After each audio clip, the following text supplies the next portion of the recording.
Blog Talk Radio. Paranormal Review Radio.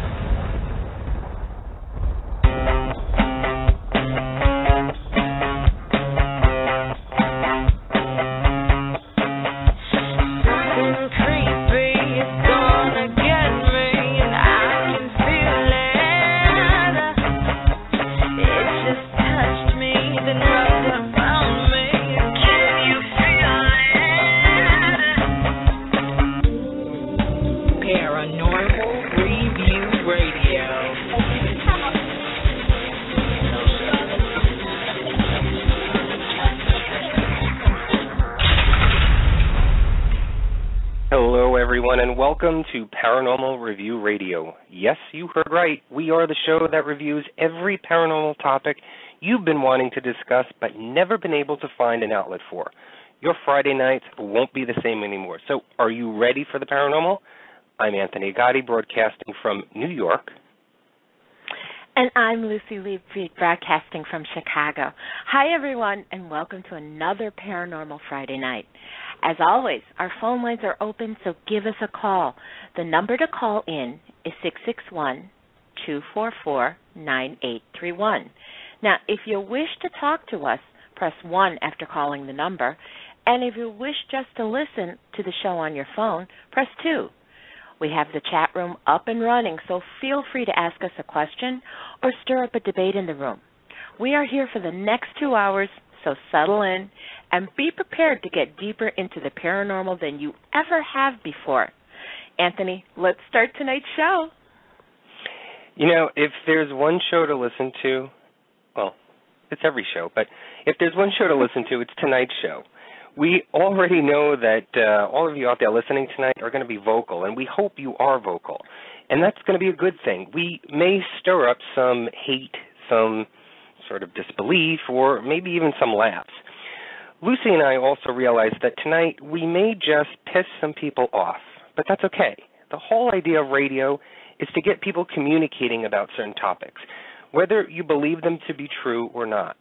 So tonight, Lucy and I are going to create a sort of roundtable discussion about things that we like and hate about certain people, places, and things in the paranormal community. I have my list of things to discuss, and I know Lucy does also. If there are things that you agree with or disagree with, let us know. We just ask that you keep an open mind and weigh the points before making your decision. So it may get a little heated tonight, so turn up those air conditioners. Lucy, where do you want to start tonight? Well, let's start with Paranormal TV. How about that? Okay. All right. Okay. So where do I start? First thing on my list when we were talking about this, and I know people like them, but you know what? Reenactments. I hate them. And I know that they say it's someone's story. They usually have the person or persons involved in short clips that give information about the incident. But you know what? When I'm watching this, I feel like I'm watching a fictional story. Yeah, they always have some actor playing the part of the person involved. You know, how about having the actual person recreate what happened? You know, I might be more convinced about the story if I could see the person and the place. You know, I'd rather watch a good scary movie. You know, there's so many, and within the last 5 or 6 years, paranormal TV has sort of exploded in the media, and it's sort of been a good thing and a bad thing for the paranormal community. It's given the exposure of the field itself. It's giving the recognition.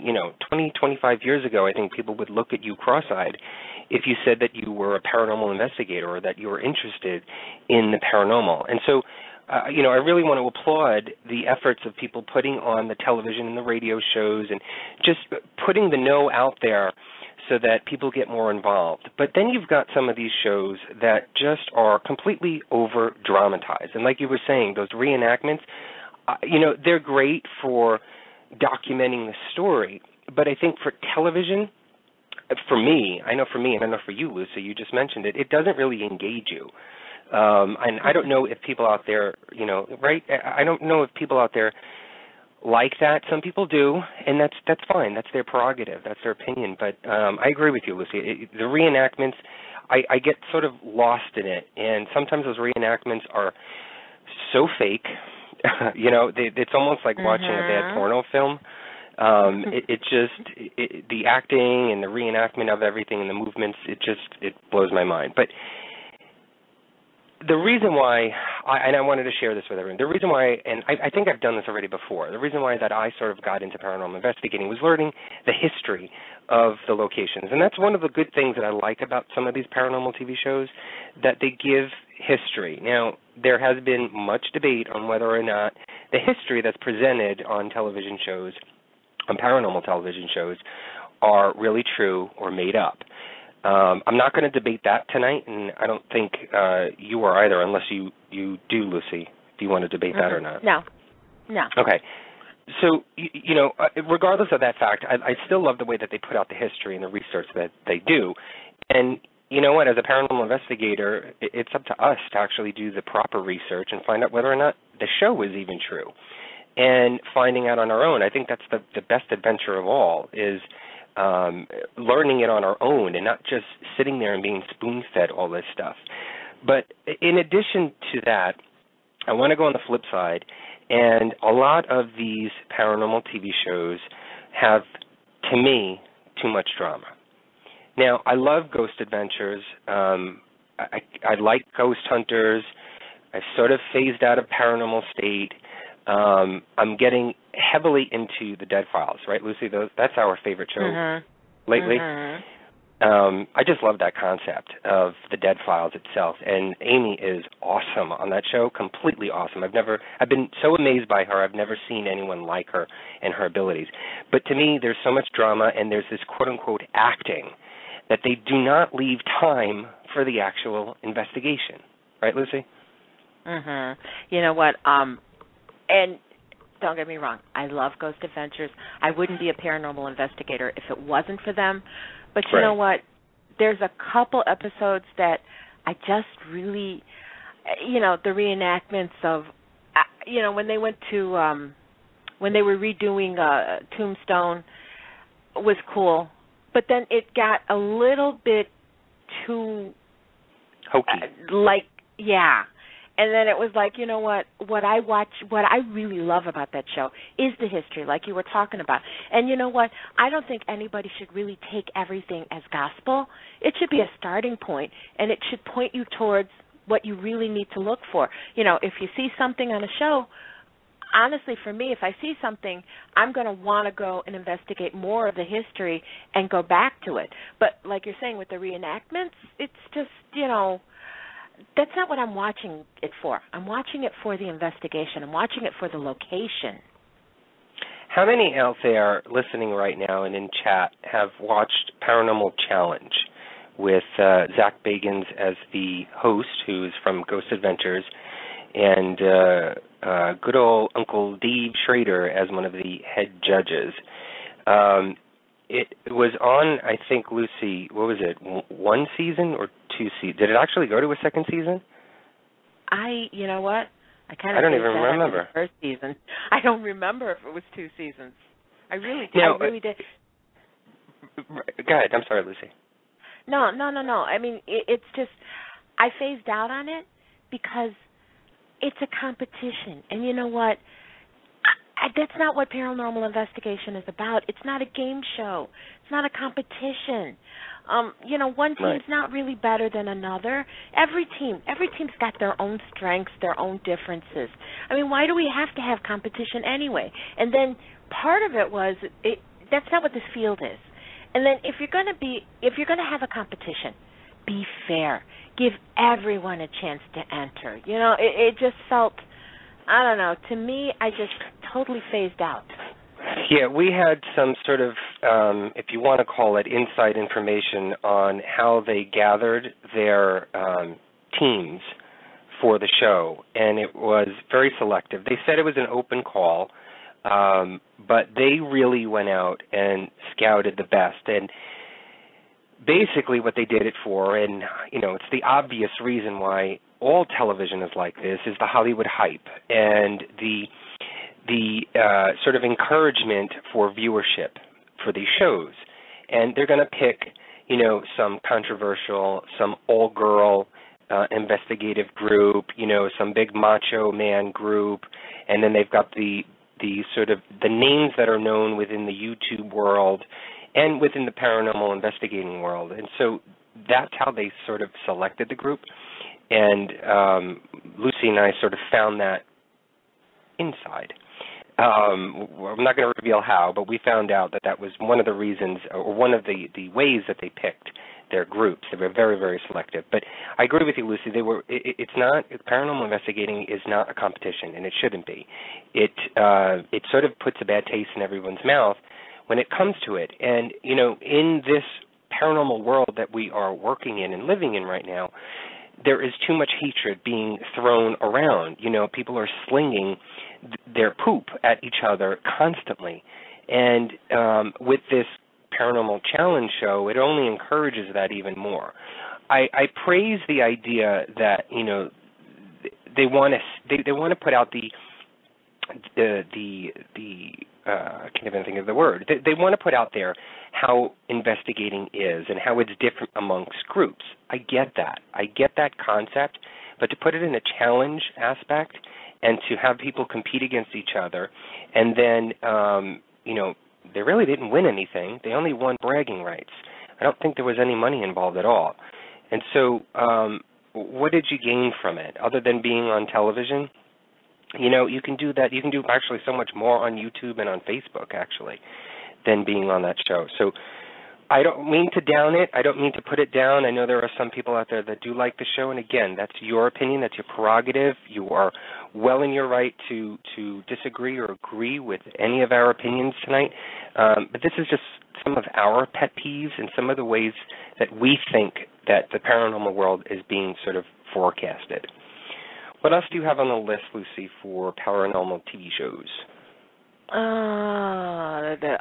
Okay, here we go. You know what? I really don't want to see people learning how to be paranormal investigators. If you remember, there was I think it was something Academy. You know what? I really just don't want to see that. We're all learning. I want to see the activity. I don't want to see people who think that they have what it takes. We all think that we have what it takes. First of all, I just want to interrupt. First of all, if you're labeling a paranormal show and it's academy and it's a learning experience, first of all, we are all learning, no matter what level we are on, whether you are a so-called quote-unquote expert in this field or you are a first-time beginner stepping into a haunted location for the very first time, we're all on the same level. There is no hierarchy. We're all constantly learning. And so this academy thing about whether or not you're at that level or, you haven't learned this yet and you haven't learned that yet. Well, yeah, some people may not have learned the basics. But you know what? We're all in that same field. So that irked me. Sorry, I just wanted to add that in there before you went any further. No, you know what? Spirit Realm is in the chat room, and they said that they were on the Paranormal Challenge. So I just asked them what their experience was, and they said that it was great, and they would do it again, and they can say what they did was authentic. And that's not what we're saying. We're not saying that anybody's faking anything. It was just the whole concept. I think Anthony agreed. The whole concept was what bothered us is, it turned it into a game show, and it's investigating. We're serious about this.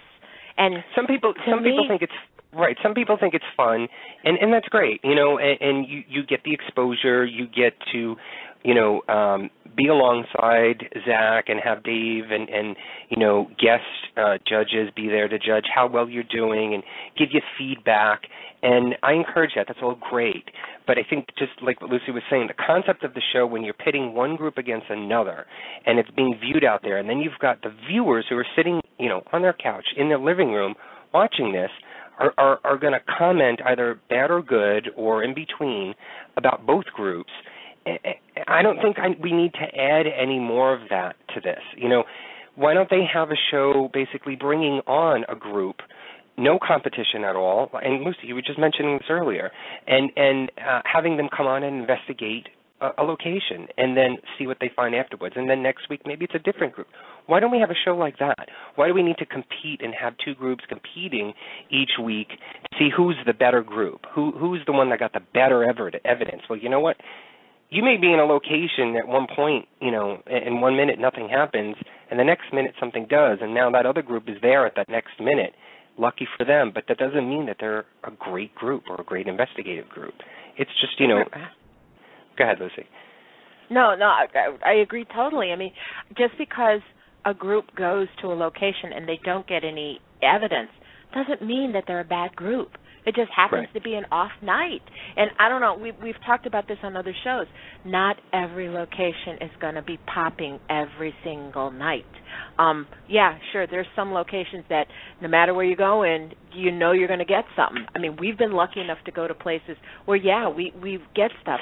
But I don't think it's fair to the teams that are put on here if they're there on an off night. And again, I don't know how long they film. I don't know how many nights they go there.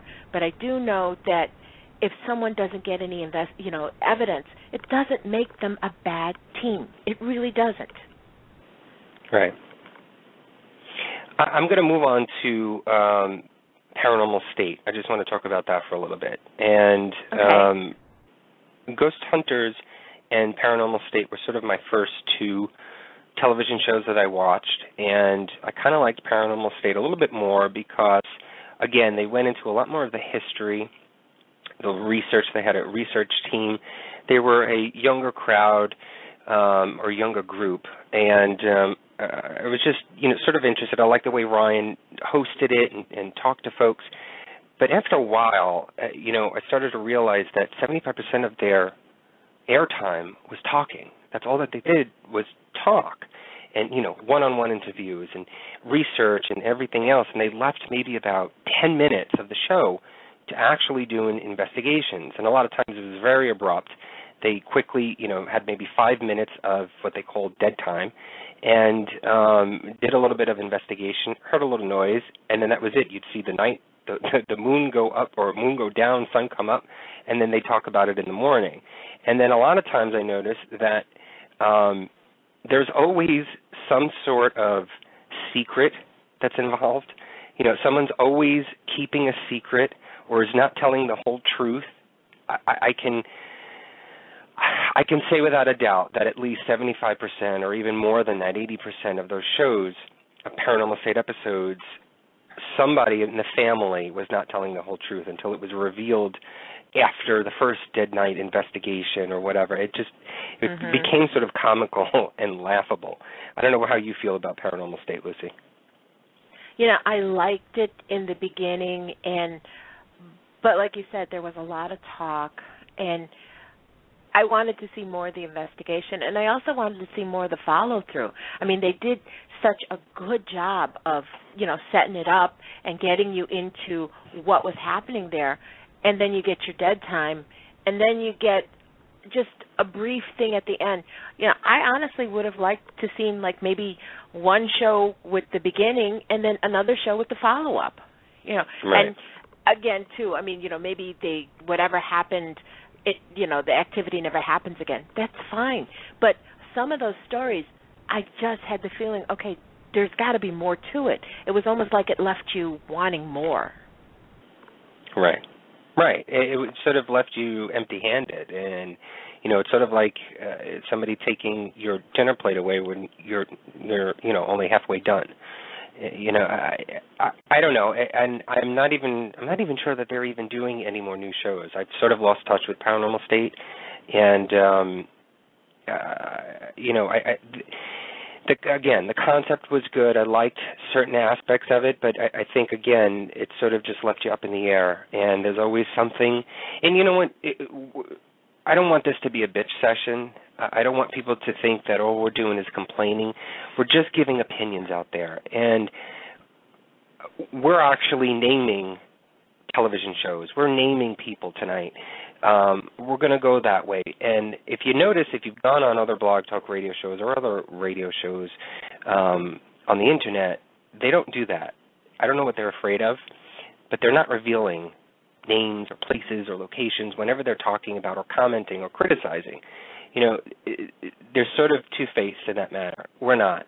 We're going to just come out and say it. These are our opinions. I'm not afraid to say my opinion. I'm not afraid to share it. If people don't like it, then that's their opinion.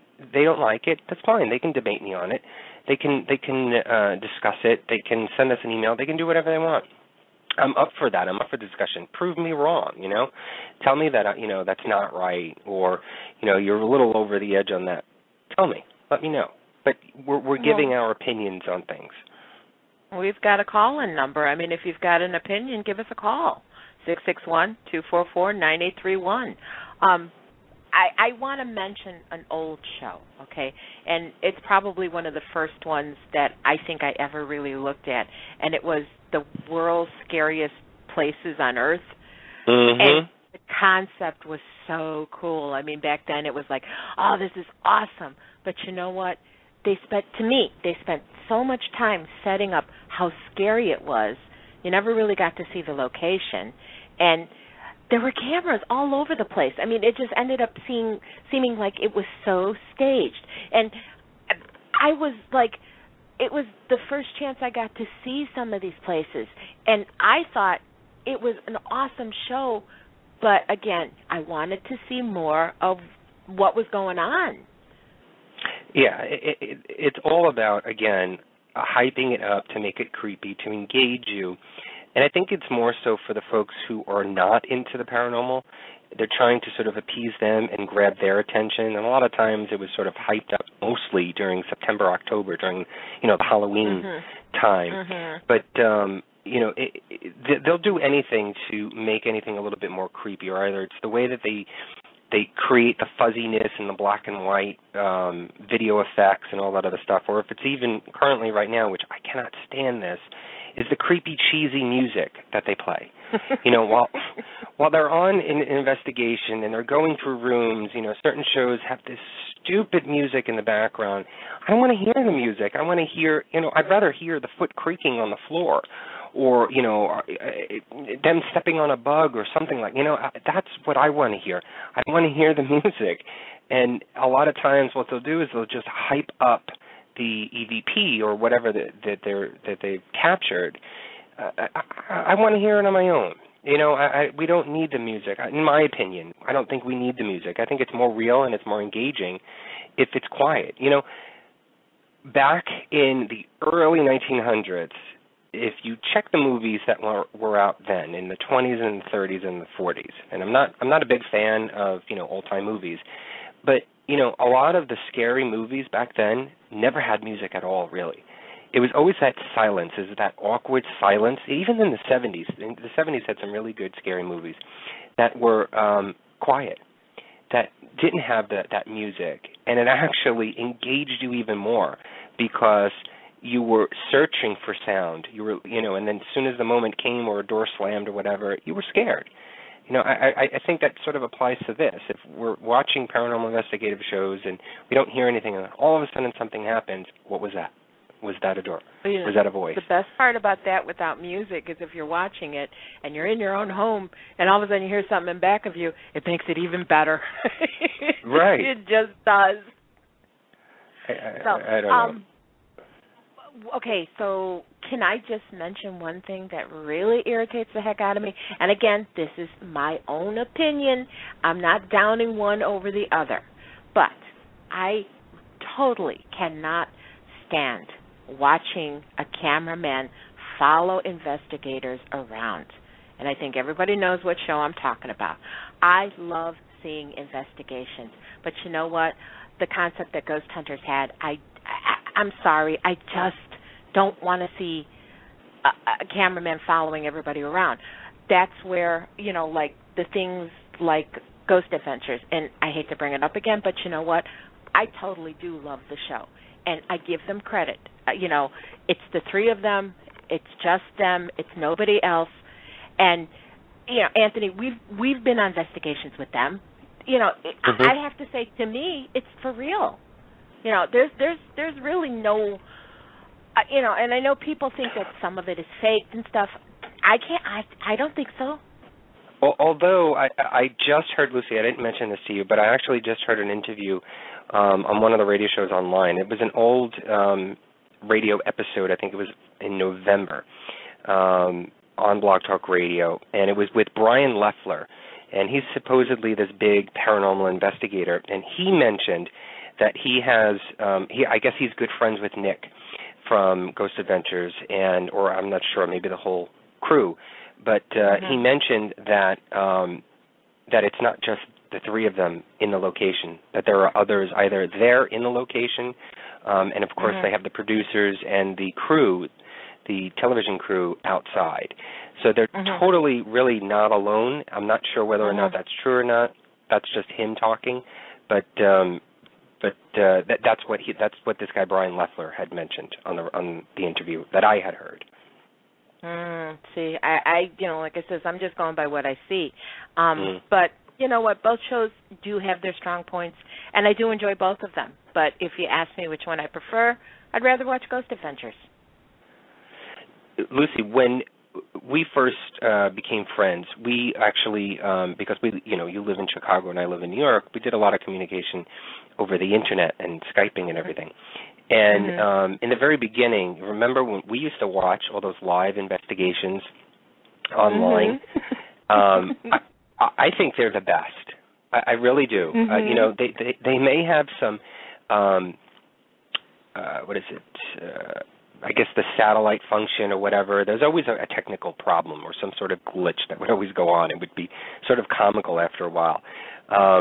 But I loved those live investigations, to sit there on the computer for 5 or 6 hours. Sometimes they would do these shows for 12 hours. I mean, I can't last that long, but, just sitting there watching it, and either being on Skype or on Facebook with you talking as we're both watching it online, I think it truly was engaging. And I would like to make a pitch out there. If there's anybody listening right now who has a television station or whatever, was thinking about any of this, put more live investigations on television. You don't have to do this weekly. Maybe do them once a month and broadcast it. When Ghost Hunters and Ghost Adventures did their live investigations, I think those were the best. And for some reason, they always waited till Halloween to do this. But why can't we do this all year round? Do it once a month, maybe. They've got these networks have the money for it. Put some money and effort into it and do them. I guarantee you will get viewership. You will get people watching this because they are the investigator along with everybody else that's watching, as well as the investigators that are on TV. And that, to me, is entertainment. That, to me, is paranormal investigating on your couch. We've done that at a couple of locations on the radio. We've tried to sort of engage our listeners and bring them into the location live. I just think that's just so much more fun than watching a pre-recorded, taped investigation. That's just my pitch, in my opinion. Well, you know what? Expanding on that, some of the live stream investigations that we've watched, they're awesome, and I really like watching them. But you know what? There's got to be some way that you can engage the person watching at home. And I know technology, I know some, it's hard for some groups to do that, but I'll still sit through a live investigation.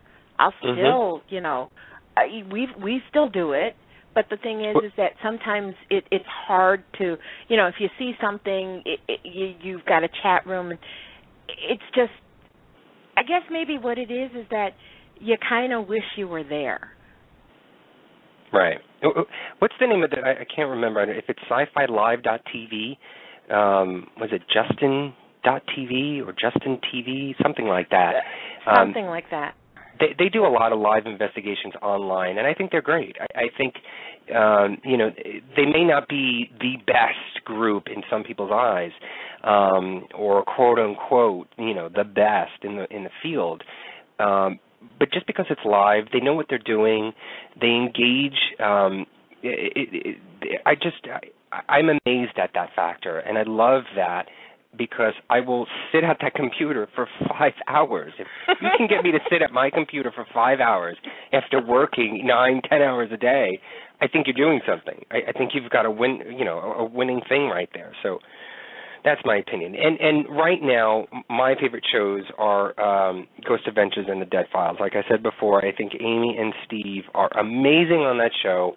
I hope that they have a long run. I hope that they continue The Dead Files. I love the way that you've got you sort of are not attacking, that's not the right word, but you're investigating the paranormal on two different sides of the playing field. You've got some quote unquote level-headed retired cop or a detective, and then you've got a psychic medium who can delve into the spiritual world of it, and then combining the two and figuring out how they've come to their decisions and what their answers are at the end, and most of the times they're matching, and it's just fun to see how they get the same answers, without supposedly not talking to each other. And just a little teaser, we're actually trying to get Amy and Steve on the show, so look for that hopefully in the future. But well, you know what? Go ahead.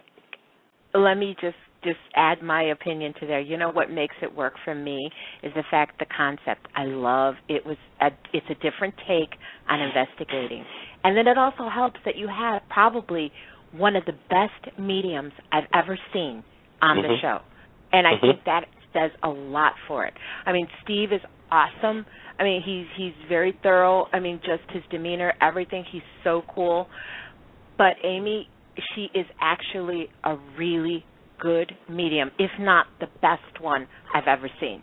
Just that right there sells me on that concept. And watching it is a pleasure. Some people may say that she's dramatic in her facial expressions and the way that she's sort of interpreting the communication that she's getting. But I think all mediums and psychics get that way. Oh my God, I can't even think of his name. Who's the scarf psychic, Lucy? Chip Coffey. Chip Coffey. I'm not going to spend too much time on him. I think he's a good medium, but he is way over dramatic completely. I've been around him in person, been to some gallery readings with him, and it was an experience, and I'll just leave it at that. There's only a handful. And we're going to get into mediums and psychics. We've got some titles that we're going to go through. We're going to talk about radio. We're going to talk about all these other things and paranormal investigators and equipment, and we're going to talk about mediums and psychics. So I don't want to talk about Yeah. Can we just add, can we talk about the new show that's on? Haunted Highway? Yes. Okay. Did anybody watch that out there? If anybody's in chat right now, did anybody just watch this week Haunted Highway? When was it on, Lucy? Tuesday? Tuesday. It's on Tuesday night, Haunted Highway, and it was the Sci-Fi Channel, correct? Well, what did you think? I liked it. I was a little confused as to why Devin and Jael were on there, because I had originally thought that it was just going to be Jack Osborne and the other woman who I can't remember right now. I thought it was just going to be those two for the entire hour. Dana Workman. Dana Workman, that's right. I thought it was just going to be Jack and Dana doing the show, but apparently they've split it up now, and they have Dana and Jael, who are from Factor of Fate, Paranormal Files on the Sci-Fi Channel, which was good. But I actually wanted to see more of Jack. I wanted to, a half hour of just him and Dana to me wasn't enough. But their camera work was a little choppy. It's almost made you feel as though you were watching the Blair Witch Project. But I kind of like that. I mean, I got a little bit dizzy at certain points because of the camera angling and stuff. But I kind of liked it. They had steady points, which were good. In their episode that they did, that Jack and Dana did, was the Bear Lake Beast, which, we were talking about this, Lucy, right? Why did they pick that topic to do as their first? Yeah. I wouldn't have picked that topic for the first one. And watching it, I mean, I was impressed with Jack Osborne. I mean, he seems knowledgeable. And I didn't know what to expect because stuck in my head are still the episodes of the Osbournes. So I wasn't sure what we were going to get. But, watching it, honestly, I'd rather watch him. and don't get me wrong, I love JL and I love Devin, but I'm so used to seeing them on Fact or Fake. It was just kind of weird that they were on this show. And I agree with you. I was hoping that it would be more of Jack and Dana. So, yeah, I'm just hoping that the show gets better. I'm willing to give them it's new. Maybe they need to work on it a little bit more, maybe polish it up a little bit. But all in all, we didn't shut it off. I mean, we watched it. It held our attention for the whole thing. So I think they did a good job. I think there were two things that I loved about it. That one, there was none of that creepy music going on during their investigation, which I loved. I loved hearing when they were in the boat, the rocking of the boat and the water in the background. I'd rather hear that than hearing stupid, creepy, cheesy music. So that's, excuse me, that's one thing I liked. And the other thing that I liked was that they, at the end of it, whatever evidence or quote-unquote evidence that they caught, they had it sent to some experts, either within the paranormal field or within the scientific community, and had it analyzed and judged and sort of laid out both options, whether it was paranormal or non-paranormal. I kind of like that because it let you, the viewer, sort of make up your own mind and make up your own decision whether or not you believed this hand, whether it was paranormal, or this hand if it was, it was faked. And just for the record, the second part, Lucy, the one with Devin and Jael, was I right? Okay, yes. Thank you. I'm not going to say what it was because folks probably have not seen that episode, and they probably will be rerunning it over the weekend. So I'm not going to say anything, but if you see the second part with Devin and Jael, I knew it 10 minutes into the episode. Okay, let me say one thing. Anthony was right again. Thank you. Thank you. All right, okay, anything else? Anything else on Paranormal TV? No, I think we touched on that. I know Morty in the chat room was saying at first he said it was a joke. It needs better research. True. I did notice that too. They really didn't do a lot of explaining of the story of whatever they were finding. They went straight into the interviews with the sort of quote-unquote man on the street, and they went to the witnesses directly. They didn't really give any background history or background research of it. So I do agree with Morty on that. Well, like I said, I'm willing to give them a chance. I'm going to keep watching it, and I'm just hoping that they'll get a little bit more polished. And you know what? It kind of reminded me of one of my other favorite shows, which is Destination Truth. I mean, I'm sorry, I love that show, but again, a lot of that show is because of because it's just a cool show. So I'm hoping that maybe the Haunted Highway develops its own personality. I just don't want it to be like Destination Truth Jr. Yeah, I agree. Okay. All right, let's move on to the next one. Okay, what's the next topic? Paranormal Radio. All right, you want to go first? Yeah. Oh, okay. Let me right off the bat say, first of all, okay.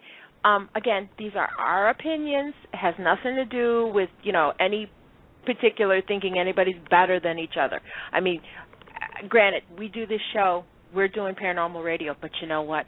We're learning. We're always trying to get better, okay? What we do here is with the listener in mind. It's not here so that we can get on our soapboxes. But you know what? One thing that I have to ask other paranormal radio shows, no canned applause, please, please. Nothing makes me tune out faster than a sound clip of applause. Oh, my God. If I'm going to like what's being presented, I'm going to keep listening. So, you know what? Please don't waste your listeners' time with silly sound clips. Nothing makes me shut that show off faster. And you can add sound effects and canned laughter to that. It makes me crazy. I don't know how you feel about that, but that's me. It's right up there with the cheesy music for paranormal TV shows. It just is so cheesy. You don't need it. It's radio. I get it. People are trying to sort of mimic FM radio stations and the sort of quote-unquote Howard Stern type thing when they've got these little audio clips of laughter or the applause or burps or stuff like that. I mean, we've heard it all on these radio stations. But one of the big things, or actually there's two big things that I can't stand within paranormal radio, and it's the reason why we don't do it here.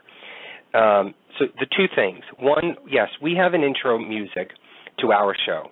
It's 47 seconds long. That's it. And then we go right into a little bit of an introduction of the top of ourselves, of the topic, and then we go right into it. We don't waste any time at all because you guys, the viewers out there or listeners are taking time out of your life, out of your day to listen to us. So I'm not going to sit here and play music or have an intro music or an intro song to my show that's 5 or 10 minutes long. Lucy, we've heard so many shows on Blog Talk Radio and on other online radio shows that their intro music is 5 or 10 minutes long. Then they have a discussion, or if it's an interview with somebody, and they cut it off 15 minutes later and then play music again. It's sort of like a break. What are you breaking for? You're on Blog Talk Radio. You paid to be on radio. Why are you wasting time playing music on a paranormal topic? Well, the thing that pops into my head, the minute that someone goes into a song on a paranormal show, it just makes me think, you don't have enough content to do your show. Right.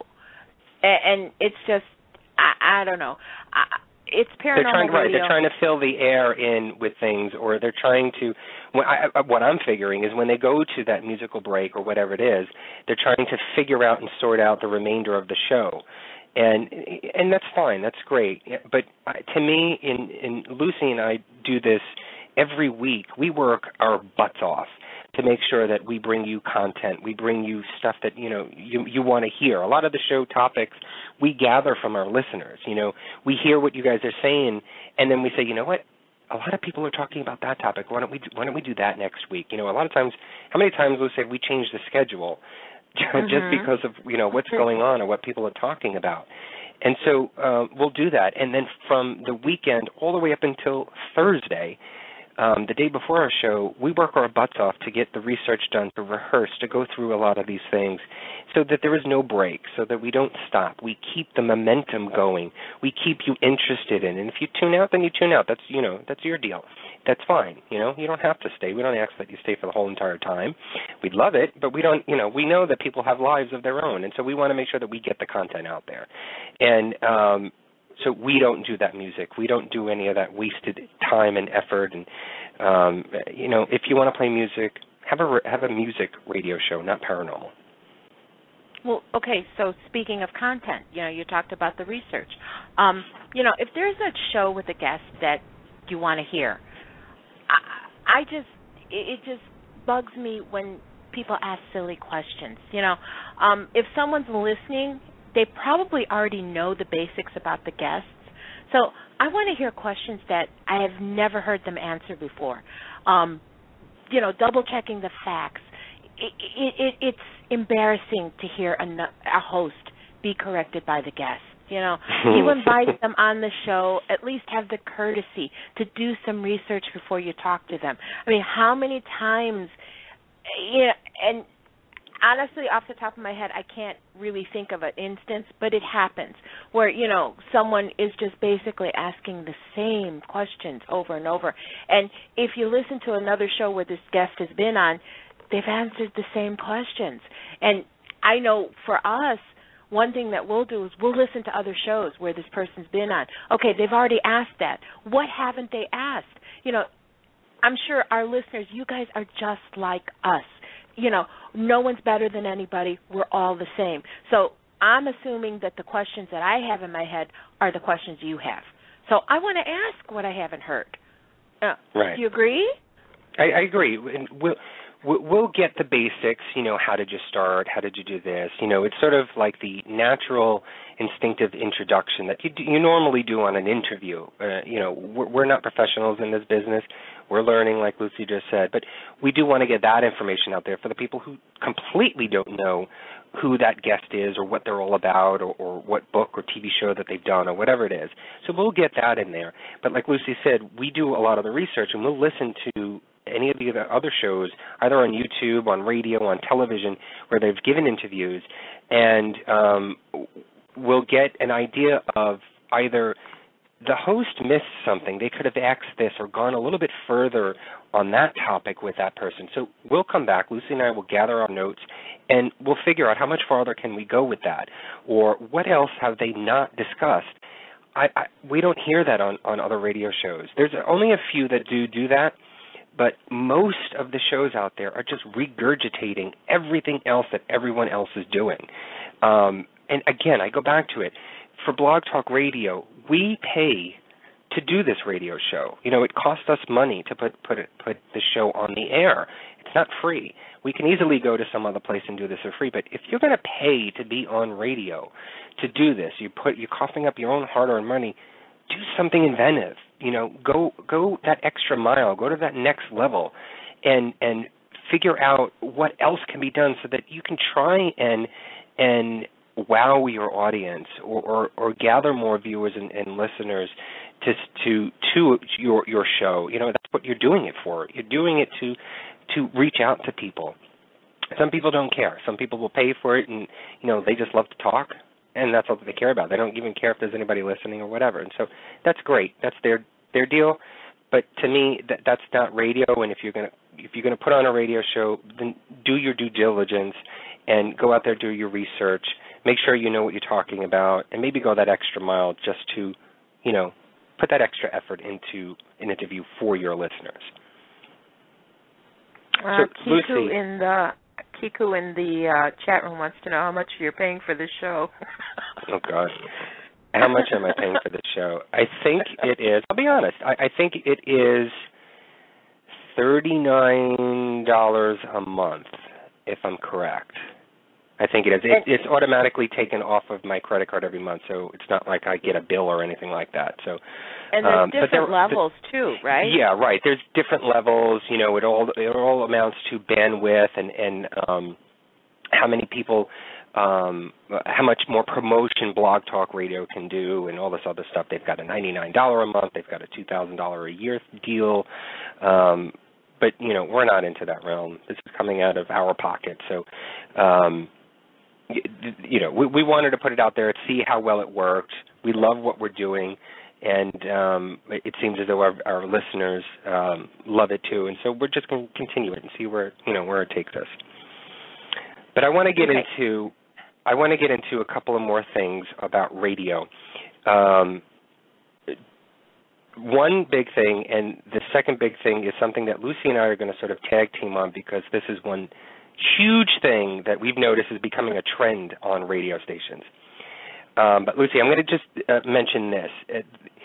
One of the things that we've noticed on Paranormal Radio online is that many folks title their shows, you know, The Ghost of the Titanic, or, you know, Saddamsville Rectory Church, you know, haunted location discussion, whatever it is.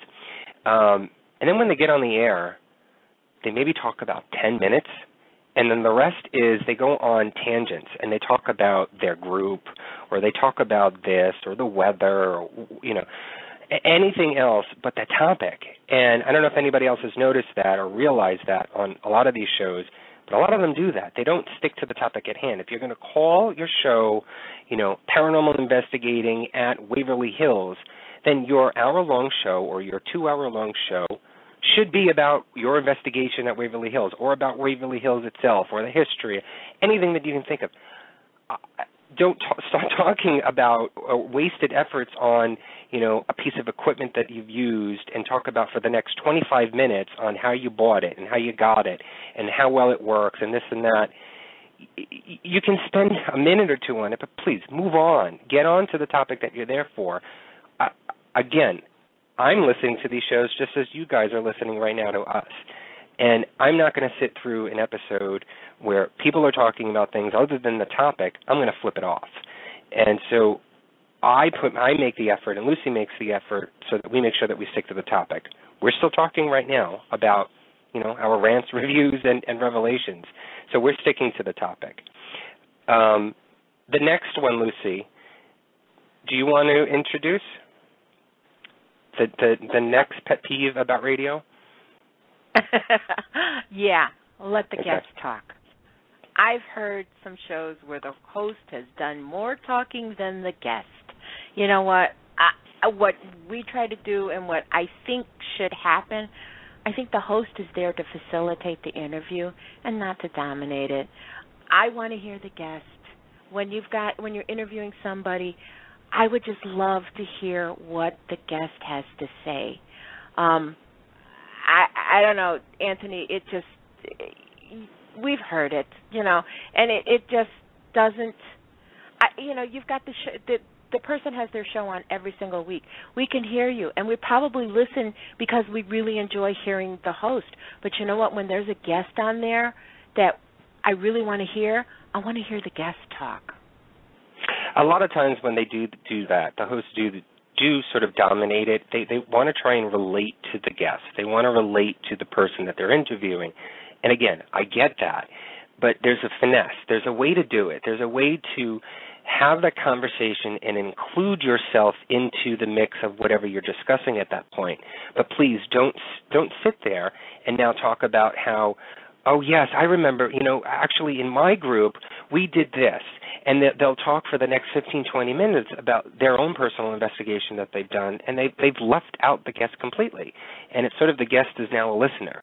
I don't get that. I don't get why they would do that. I'm embarrassed listening to that. I can't stand being there listening to it. I feel so bad for that guest. If I was that guest, I'd hang up at that moment.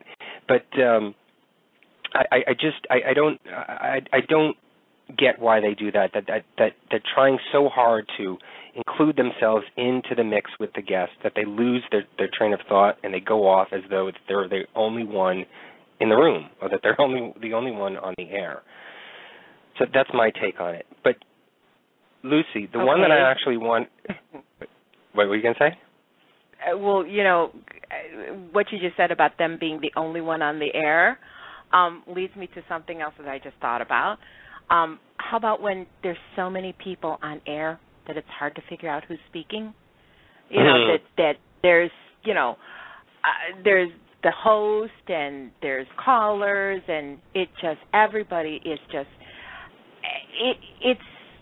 it's distracting, and I think it takes away from the subject. Yeah, I don't know, Anthony? I equate it to the show during the week. It's called The View. Oh, my God, I hate that show. But with Barbara Walters and the whole clan there. There's about 5 of them that when they have, a guest on, all of them are clamoring all over each other, talking, over each other, trying to ask a question or, again, relate to the guest, and it gives me a complete headache. And I hear it all the time on the radio as well. And with radio, it's even more difficult because there's no visual aspect to it. You're not seeing the people, and your eyes are not able to sort of try and decipher. You're just hearing voices constantly. You as a listener don't know where it's coming from. And so when a host has a guest on and or just has a slew of people on the call log open and in this discussion, it doesn't lend itself to a professional way of interviewing or having a discussion. Lucy and I have debated on having some guests on where there is a multiple of 2 or 3 or 4, and I am not a fan of it. I don't feel as though you can get the information that you want out of an interview or discussion like that with that many people on the line. I think even 2 is a lot. It's manageable, but I think it's a lot. I think that's my limit. More than 2, I say no to, because it just, no matter if I had the president, I had, the dead Abraham Lincoln and the dead Ronald Reagan, if I was able to get them on the air all at the same time, I wouldn't do it, because it just, you cannot get the communication out. I know, you're laughing at me. I know.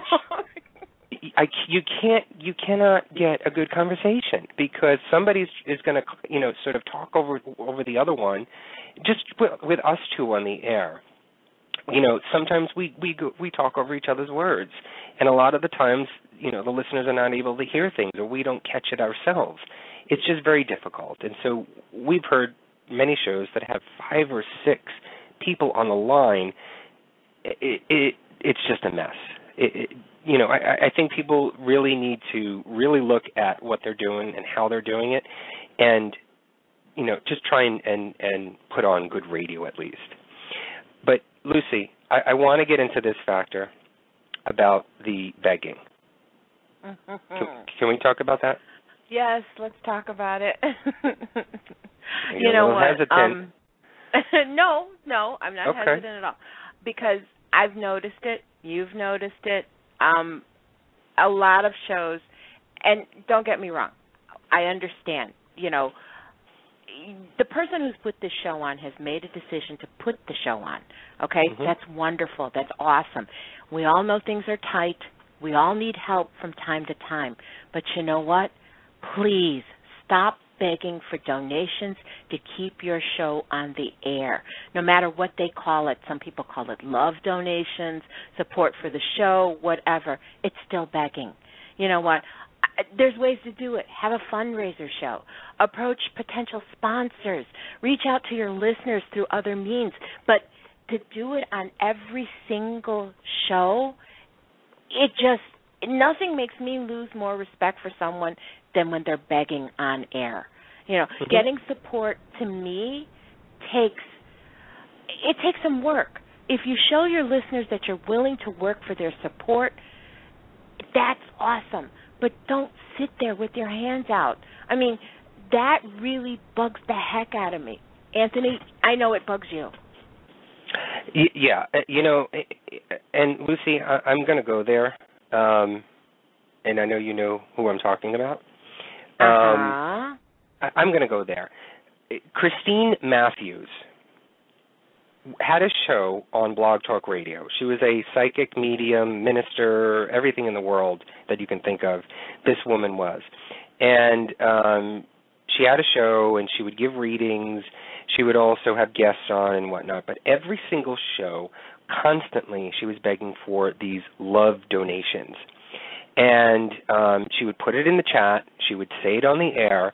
She would put it on her Facebook and on the web and everywhere else that you can imagine, because she didn't have a job, but she wanted to be on radio. Now, like I said before, it costs to be on Blog Talk Radio. We pay for this. So, and the idea of online radio is to be free for the listeners. Listeners should not have to pay it. They can just go pay for Sirius XM radio. Why are they going to pay for Blog Talk Radio? Nobody's going to pay to keep you on the air, if you're not bringing the content, if you're not bringing the quality. But what disgusted me the most about this show that she had was at her last show, she must have not been able to get any donations. Her last complete show that she did on Blog Talk Radio, she actually physically wrote in on the title for her show that the reason why this is the last show is because nobody cared enough to send in love donations to keep her on the air. That, I think, personally offended me, because you know what? You paid to be on there. That's your prerogative. The listener has the prerogative to turn and switch it to because there's hundreds more channels of people just like you. Why are they going to pay for you? They can pay for you for your services separately, but to pay to have your show on the air, I think, is ridiculous. And then to say the reason why that she's shutting the show down was because viewers and listeners did not pay enough to keep her on the air. And physically, she wrote on there, no one cared enough to send enough money to me. That disgusted me. That was a personal disgust that I had with her. And I'm glad she's not on Blog Talk Radio anymore, because I think she was just a hack and a deceiver, and I'm glad. So that's my little rant. Sorry, Lucy. No, because that brings us to our next subject, psychics and mediums. Okay? There's so many out there who claim to be psychics, or they claim to be a medium. And you know what? I will be the first person to say I love hearing good psychics give readings. I love having a good reading. I call every psychic show there is. So, and just to see what they're going to tell me. But you know what? I am so tired of people who claim that they have an ability and they really don't. And you can always tell when someone's floundering and they're reaching for answers. It is actually painful to hear. You know what? If you come across someone who's just not connecting with you, say so. I've heard so many people say, "Oh, no, that's awesome. You're right on the money." You know what? If it's not making sense, if it's not connecting with you, say so. I've heard some so-called mediums on some shows, they can't get a good read on anyone that they talk to. And if they make claims about their abilities, they better be able to deliver. I'm the one that's listening. You're listening. I know that there's some people out there, there's some psychics and mediums, they keep making claims about how good they are, and they're constantly posting instances where they've been right on the money. You know, that makes me think, you know what, if a psychic or medium is good, they don't have to brag. Their clients are going to do it for them. So that bugs me the best because that bugs me the most because I do tarot card readings, okay, and you will never ever hear me say, "Oh, you know what, I'm the best and I'm right on the money," because you know what, I don't think so. There are people out there with this ability that are so much better than me. What I'm doing, hopefully someone will appreciate it. And I know that I can connect with someone, and if it works, it works. But you know what? If it doesn't, you need to say something. You need to tell me. Anthony, what do you think? I'm not a psychic or a medium, so I don't know what that ability is like to have. But I do know when things are truthful and when you're fishing for stuff. I know the tricks of the trade. I've seen it happen. I've had people tell me and show me how it can happen and how they can trick people. You know, if you're going to steal money from people, then go rob a bank. Go do something like that. You know, to me that's legit. That's a legit theft. Don't portray yourself as being a psychic or a medium and, speak to somebody who is, 60 years old, who just lost her husband and is desperate to talk to and communicate with them and fake it all the way through and then take that person's money. That to me is disgusting. That to me is disrespectful. That to me is fake and hackery, and you should not be in the business in doing it. If you cannot get a reading from someone and you're not able to fully give the service that is requested of you, then say it. Don't make things up. Don't beat around the bush. Don't repeat things constantly. Because I've heard many people, many of these quote-unquote psychics and mediums who say that they know what they're doing and who, have boasted about themselves, but constantly all they do is repeat. If they catch one thing that the client says, yes, oh yes, that's definitely, they will constantly repeat that over and over and over again to validate themselves and make them look good.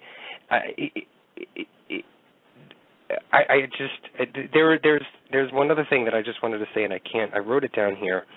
The one thing that I've learned when getting a psychic reading is that you, as the client, should only be giving a yes or no answer. You should not be revealing information at all at any time during it, only until probably maybe after the whole session is completely done and you are satisfied with what you've received. Then you can elaborate and say, you know what, I didn't agree with you, or that didn't sound right because this happened or that happened or this is that person or whatever it is. You should only be giving a yes or no answer. Once you start to reveal a little bit more intimate details about what you were trying to achieve, either it be a past loved one or your future or your past or your money situation, do not give any details of that at all. Even facial expressions, if you're in person with someone who is trying to read you, try and be as cold as possible. That's the only way that you're going to get a real reading from someone. Once they start to read your face, read your body language, and feed off of any information that you're giving them, you're only going to give them you're only going to get what you potentially are giving to them. They're only going to regurgitate that back to you, and you're going to think that that's, a true reading. I have never, and I've said this before, I've never had a real good reading from a psychic. I've had 2 readings already in my life, and both have not been very well received, or I have not had correct information. So I've had bad experience with it. So I'm sort of biased on that fact, but I do believe in the ability of it. I do believe that people do have that ability to see, within your life, see the spirits in your world, and sort of help you and guide you into a better direction, if that's what you're asking for. But try and not get so. Don't try so hard to get the answers that you want. Just completely be as cold as possible, give yes or no answers, and leave it up to the psychic to really, truly present their abilities to you. And you'll know whether or not it's true or not. Well, I just want to add a little piece of advice to that. And it goes towards mediums. And I do agree. There are some people out there that are so desperate that they want to connect with their loved ones. And they pay good money to these so-called mediums to help them communicate. But you know what? You can communicate, and you don't always need a medium to do it. A good medium can help you begin to communicate. Just talk to your loved ones on the other side. And I mean, just talk. They're there. They hear you. A medium should be able to give you a starting point. And once you have that starting point, then just listen to the other side. You'd really be surprised what you're going to hear. That's just my little piece of advice. So that's good advice, Lucy. All right, let's go on to paranormal investigators. My favorite topic. We only have an hour left. All right, so talk fast. Okay, here we go. You know what? We could talk for days about this one, okay? And in my experience, I've come across some of the most awesome investigators. But I've also come across some people who, in my opinion, and this is my opinion, they have no business investigating, okay? First thing, I have to say this. You're not like the people on TV, okay? Why do people feel the need to imitate what they see on TV? Okay, if the things you see on TV, if they're legitimate, it's someone else's style. It works for them, and maybe it doesn't. But do you think by acting just like the people on TV that you're a real paranormal investigator? What you see on TV is only a fraction of what they're doing. It's only a fraction of the time that they usually spend in the location. So the 2 or 3 minutes that you see someone demanding spirits to show themselves, or when someone says, come and take my energy, or even come and scratch me, you don't see the after effects of what really can happen. What you see on TV is the most sensational part of an investigation. Come on, It's TV. They want ratings. Plus, the people you see on TV may have a little bit more experience than we do. Investigating is so serious. There's dangers that have to be taken into account. I mean, please don't try to be something that you're not. Develop your own style, and never, ever, ever place yourself or others in a situation that can hurt somebody. There's a couple of different areas that I want to address when talking about paranormal investigators. And I've sort of categorized it into 6 areas. It's research, dress code, attitude, drinking, equipment, and the reason. So the first one, research. Like I've always said, do your homework. There's nothing sadder than any investigator out there that is just going to go into a location without having no knowledge of either the paranormal history or experiences that have gone on, or of the place itself. We've been around people and we've been in locations where they're in a room and they're investigating and they're calling it, the shock therapy room, when it's actually, the kid's bedroom. Get your facts right, because number one, you're not going to get a true experience out of the investigation. You're not going to get true evidence from it, and you probably won't even get an evidence of it because the spirits know what you're doing. They see it. They hear it. They know that you don't know what you're talking about, so they're not going to even bother with you. You only do that disservice to yourself, and the reason why you are there. I'm trying to think of the word. Don't rely on what others bring to a location about the research because you don't know where they receive their information from. We apparently had done that. Lucy and I had done that when we went to Prospect Place, and it was in regards to the little girl spirit, or the supposed little girl spirit, and the name. And I had gotten the information wrong off of another investigator's website, actually two paranormal investigative group websites, and they both got the information wrong. But I sort of believed it to be true because I figured if two sites had it, it had to be. I didn't do my due diligence, so I was wrong. I admitted it on the air when we did our follow-up evidence show, and that was my mistake. And I've learned from that, and I make sure that I do my own research if I have to.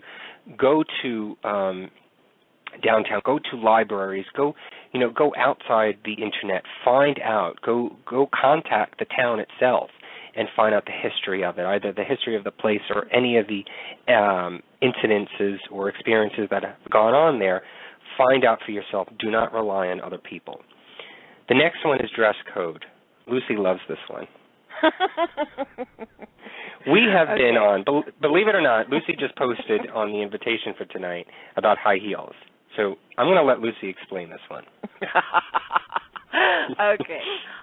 You know what? And we've said it on our Paranormal 101 show. You've heard it on other shows. You've heard other investigators talk about this. And the one thing that really, really I don't understand is that when you're going to go investigate, why on earth would you wear high heels? Okay, girls, you want to look cute, okay? Maybe you got the hots for one of your other members of your team. That's all fine and dandy. But you know what? Wearing high heels is just really stupid because you know what? When you fall on your ass, the investigation has to stop so they can make sure you didn't kill yourself. I don't get it. I don't understand it. I've seen it with my own two eyes where someone has shown up in high heels and a mini skirt, and we actually were up on the side of a mountain. It makes no sense, and I don't get it. I don't understand it, and I'm never going to understand it. You know what? It just doesn't make sense. And I think we mentioned it once before. Even, Amy Bruni talked about how she went on an investigation and she had heels on. And she admitted it. She almost killed herself. The places that we go to, they're old, they're creaky, the floors are bad. You are just setting yourself up for a world of hurt if you fall. And, you very possibly could hurt another member of your team. So you know what? If you want to be cute, but you know what? At least wear some sneakers or gym shoes, I like it. Trina in the chat room just wrote they may just want to look they may just want to look like they know what they are doing and want to look good for the camera. Yeah, they think they're another Zach Bagans on television. All I know is that I don't understand it, and if someone can explain to me why you would wear high heels on an investigation, please email me, okay? Tell me why. and it's not just high heels. You should dress appropriately. If you're going to an event for a wedding, you dress differently. If you're going to a picnic in the park, you dress differently. Same thing applies to paranormal investigating. But the thing is with paranormal investigating, if you are the ones, if your group or you and your friends are going to a location outside of your state or your city, or you are gearing up for something in a different season, make sure that you check the weather in that location. Make sure that you check what it is during the day and especially during at night. Now, not only is the weather important to check on how you should dress, but the location itself, and we've found this because we've gone on many investigations, that the place itself lends it to be a different temperature inside if you were going inside a location. It all depends on what the surround of the location is made of. If it's made of stone, more times than not, that if it is maybe, say, 50 degrees outside, it's usually 5 degrees inside. And so you should appropriately figure out what that is and what that temperature would be. Call the owner. Find out what is the temperature there at night inside the location. Because we've been on locations where people did not dress appropriate, and once they've gone into the place, they've either froze their butt off even more or sweated to death because they did not dress appropriately. Then that goes back to what I was talking about with research too. The research is not just on the location and the history of itself, but also, what is it going to be like when you go there? Another thing with dress code is, to me, this is sort of one of my things. You should always wear you should wear pants. And that goes for ladies and men. You are in these locations, and as Lucy was talking about, some of these locations are in very bad condition. You've got things that are, in disarray. Walls are crumbling down. You've got beams and you've got metal jagged pieces hanging out of the ceiling, coming out of the wall. You want to prepare yourself to make sure that you are safe on an investigation. Wearing pants, obviously things can get through cloth, but if you're wearing Daisy Dukes or you're wearing mini skirts or, you're wearing shorts or anything of that nature where you're exposing more of your skin, even though it is in 90-degree weather sometimes, it's beneficial to you because more times than not, too, you're going to be sitting on the floor or you're going to be crawling through things. You really don't want to be doing that with your bare skin because you could get cut, and they are not the most sanitary places to be in. You do not want to be getting a tetanus shot, or you do not want to be getting an infection anywhere on your body because you just simply, were not cautious and cognizant of what you were wearing for the location and the place that you were going to. So that's sort of my little advice to people about dress code. Did you have anything else on dress code, Lucy? Can I add one thing? Yeah, I want to add one thing to that, too. I mean, if you go into a place with you've got shorts on or something like that, and you get a scratch on your leg or something like that, and then all of a sudden afterwards, it's like, oh, look, I got scratched. Well, it's not because you got scratched by a spirit. You got scratched because you bumped into all of the wood that's out there, or you something cut you. So it just makes sense. And I have a confession to make as far as dressing appropriately. What did I wear when we went to Prospect Place? And it was the biggest mistake of my whole life. I wore a leather jacket. And remember, it just kept creaking, and I froze my butt off. Mm-hmm. It was just the worst decision to ever wear that jacket. And I just thought I was just so cute. So that's my confession. I mean, like I said, we're always learning.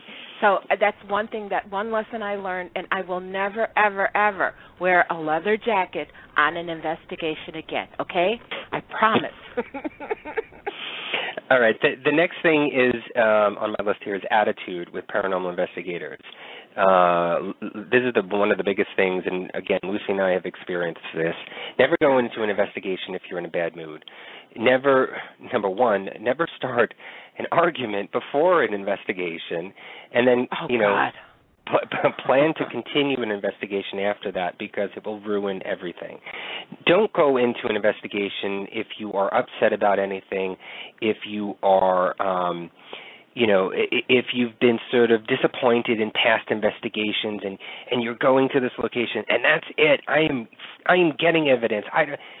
Don't go into it that way. You're never going to get anything. We've learned from many of the quote unquote experts in the field that have had more experience than we have, that say they know it, they feel it, and they will not do it just because of your attitude. They will not come forward and communicate with you.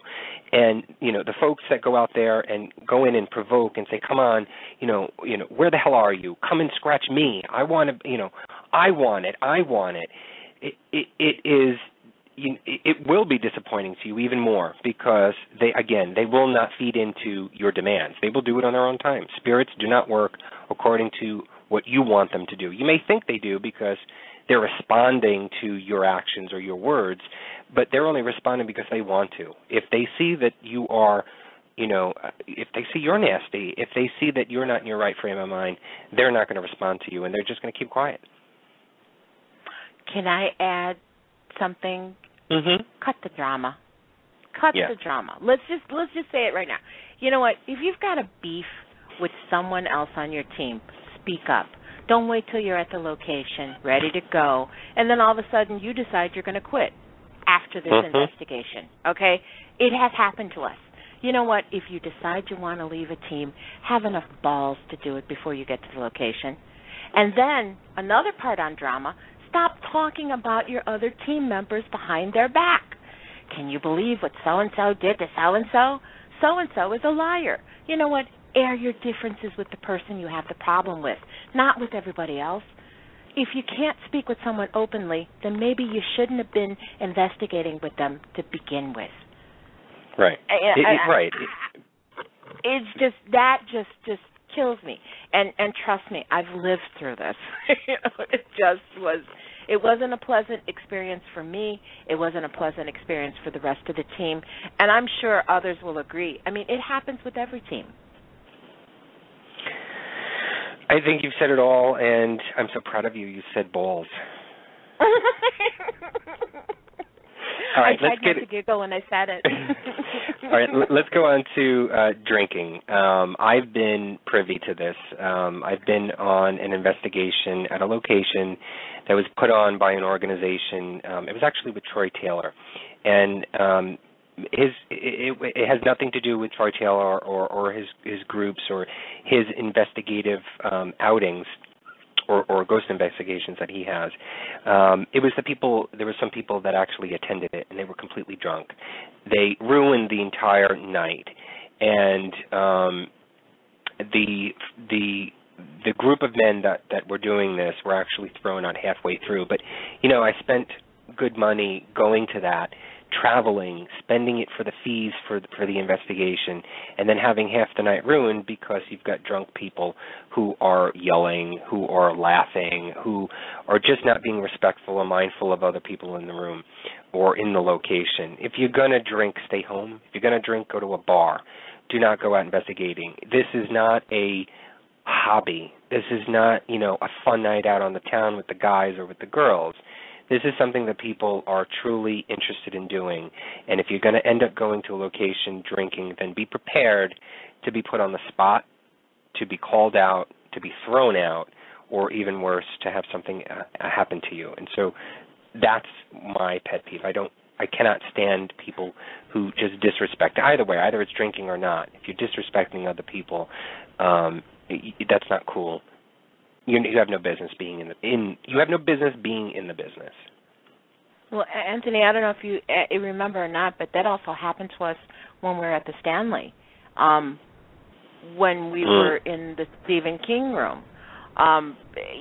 When you're drunk, there's nothing more annoying during an investigation. It doesn't help anything. It doesn't help the activity. And then again, not only are you annoying the others that are investigating, you're opening yourself up to all kinds of bad things. Investigation is serious.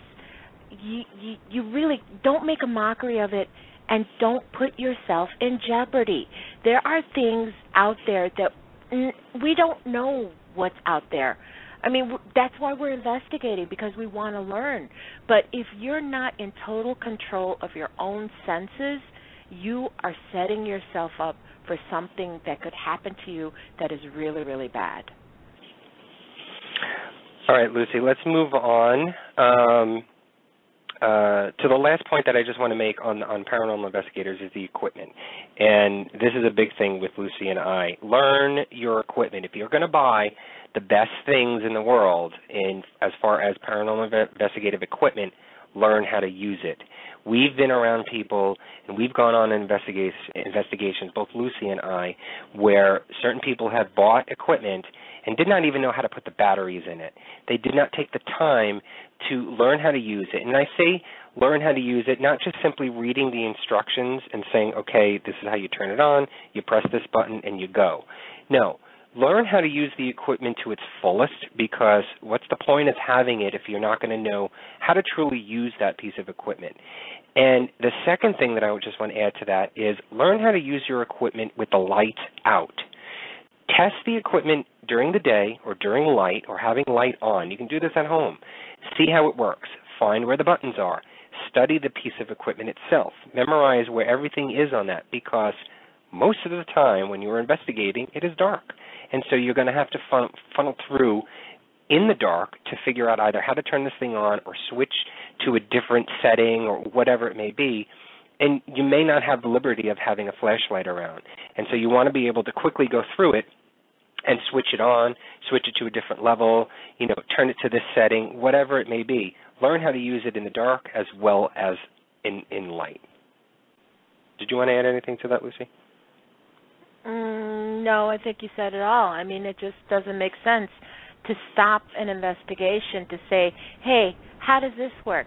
Or, I don't know how to do this. I mean, and it just, everybody's there to investigate. And most of the time you're paying good money to be in a place for only a certain amount of time.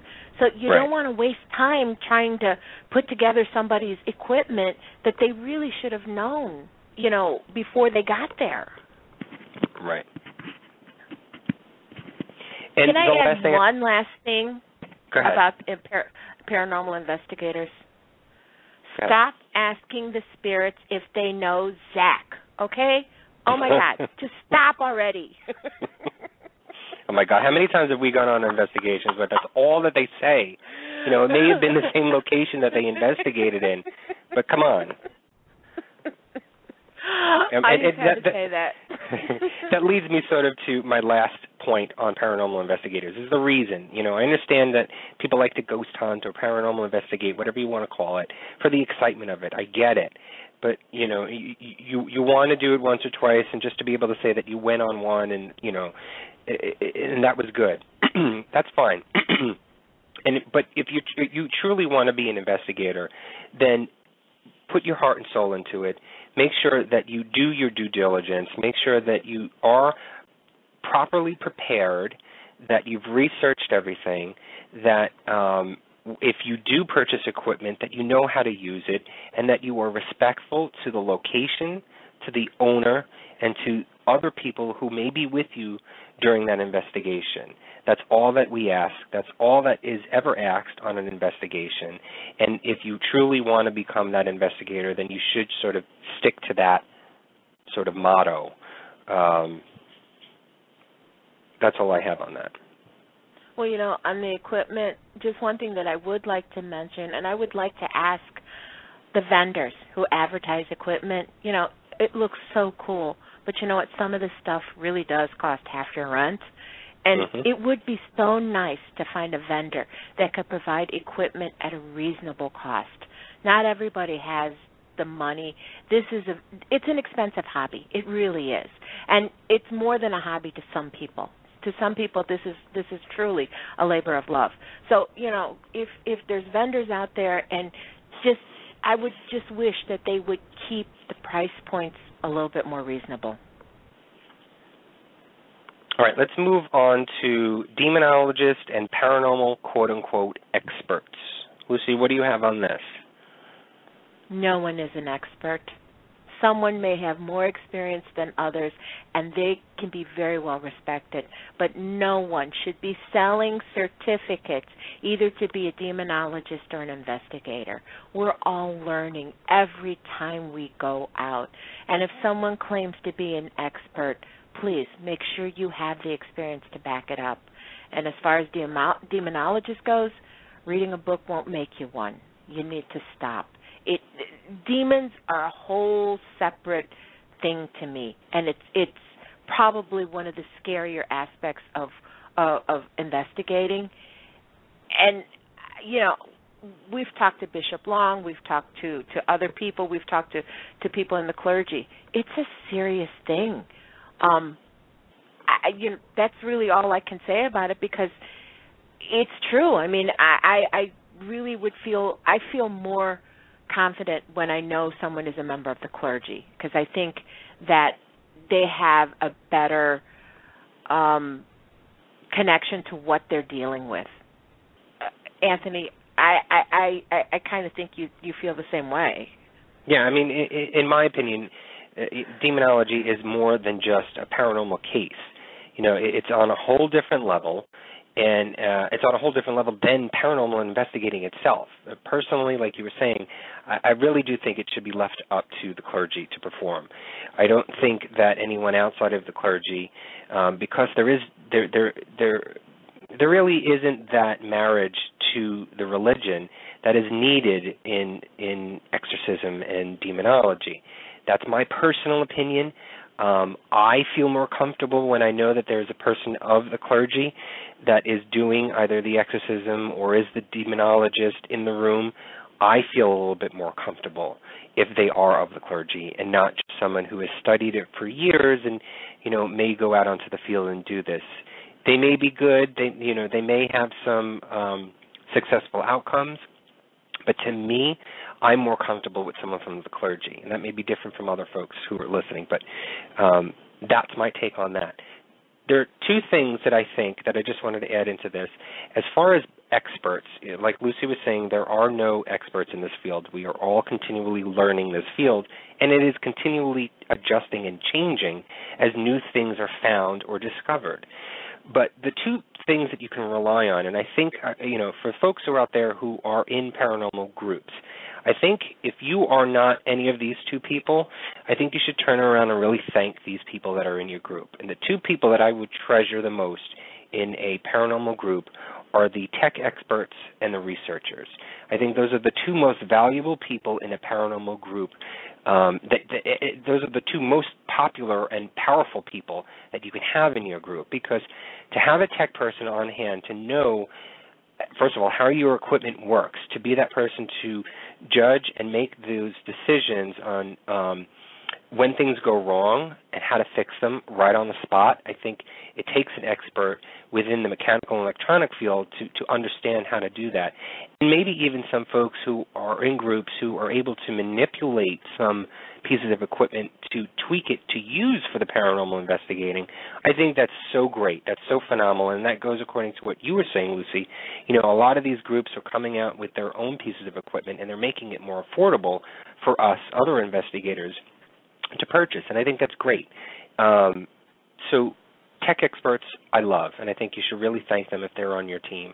And the other one is researchers. I think, again, research your location, research the evidence that has been presented there before you, research the owner, making sure that what their supposed presentations of the place are actually haunted or not. Question their answers, question their facts. And these people who do the research for the paranormal groups do a huge service for your group, because they're the ones that lay the foundation before you even walk into that place. They level the field.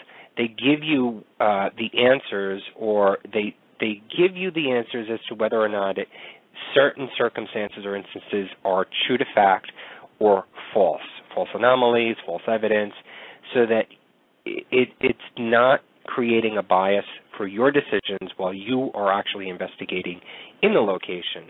You've got a clear understanding of what's right and wrong because you've got your researcher on your team. So the tech expert and the researcher, I think everyone should thank, and I applaud them both. Well, that leads me to our next subject when you were talking about the researchers and the haunted locations. I just got two things that I want to say about locations, okay? First is that I would hope that everyone would respect the locations that they go to. Nothing makes me personally crazier than people who could care less about the mess that they make or the things that they break while they're at a location. That spot to me is still home to those spirits that are there, and for whatever reason they remain, we're the intruder.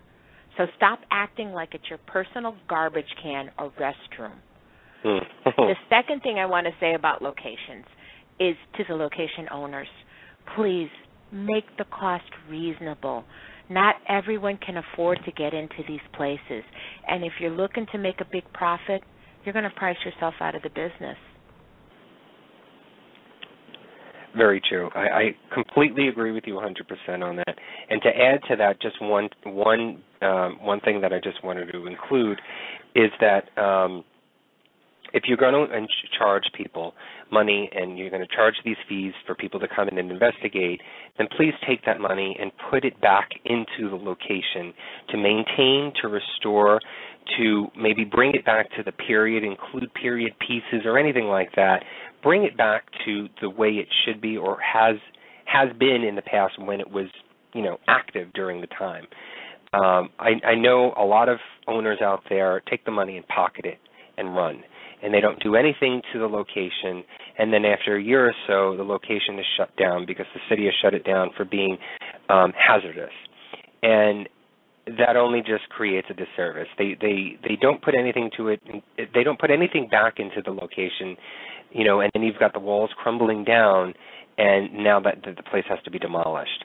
And that does a disservice for all of us out there who are trying to investigate all these locations and to get the best evidence that we can. And who knows, that could have been a location, the location that just closed down because the owner didn't put any money into it. That could have been a location where somebody could have gotten the best evidence or the most conclusive evidence to date, So that's all that I ask, is that the owners just put money back into the location whenever possible. And that's why I applaud Sharon Coyle, because every money that is brought into Rolling Hills Asylum, she puts back in there. The woman, has to sell her car right now, her truck, because she's trying to make ends meet on her own home. But every money that comes into that location, she puts back in. So I applaud her, and I wish other owners of other locations would do the same. And I know, Bobby Mackey's and all that, they do put money back into the location. So I just encourage that and have that please go sort of nationwide and worldwide for owners to please really think about it and try and put money back into the location. I want to add George Adams to that list too. Yes, George Adams. Yes, he started a foundation to restore Prospect Place, and these are the people that I have no problem supporting. I have no problem donating. Sharon, George, Bobby Mackey's, these places, they're trying to keep them so that we can still go. One thing I have to mention, nothing made me more sadder than what happened to Linda Vista Hospital. It's being turned into a housing development for old people. And to me, that probably was one of the most amazing spots to investigate. And I'm really sad because we haven't gotten the chance to go there, and it's going to be gone. It's going to be absolutely gone. So I applaud the owners that are really trying to maintain and keep these spots open for us, open for the investigators. And I would just ask that, if you find a spot that is amazing and you have the opportunity to support them, please do, because you're not only doing it for yourself, you're doing it for everybody in this field. All right, Lucy, just for the sake of time, let's skip the next topic and go to paranormal groups and websites. Okay. Okay. Go ahead.